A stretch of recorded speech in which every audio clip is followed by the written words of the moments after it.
The high-stakes negotiations between the US and Iran have failed to produce results, and the abrupt breakdown of the peace talks has left the world grappling with more uncertainty than before.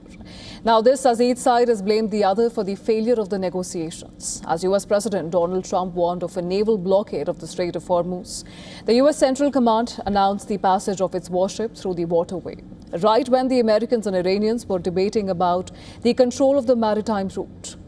The US Central Command said that American Navy was clearing sea mines previously laid by Iran's Islamic Revolutionary Guards Corps. A statement by CENTCOM Commander Brad Cooper confirmed that 2 destroyers, the USS Frankie Peterson and USS Michael Murphy, were not just clearing mines, but were creating a new safe passage to allow the free flow of commerce through the Strait of Hormuz. Well, the statement confirmed that additional US forces, including underwater drones, would join the clearance efforts in the coming days. Iran's Foreign Ministry spokesperson Ismail Bagheri has said that talks with the US had led to an understanding on some issues, but the nations remained far apart on 2 or 3 key matters, including the Strait of Hormuz.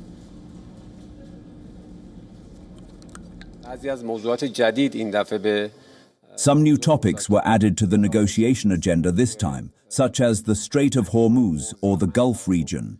These have their own conditions, characteristics, and necessities, but I think that in any case, we must, as diplomats and as the diplomatic apparatus, continue to pursue our national interests under all circumstances, using various tools to safeguard the security, rights, and interests of the Iranian people.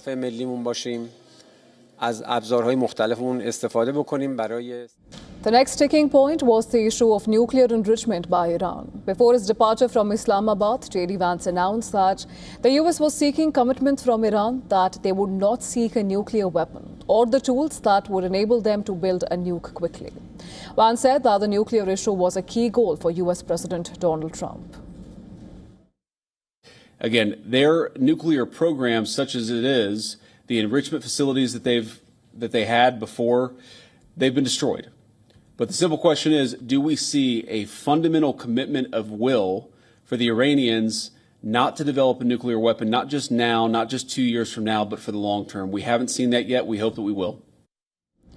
Now, the reports that came out of Islamabad also paint a negative picture. Tehran and its state media blamed Washington for creating an atmosphere of mistrust and raising unrealistic demands. US Vice President JD Vance, who was leading the American delegation, was seen boarding his flight just 45 minutes after announcing the abrupt breakdown of the talks.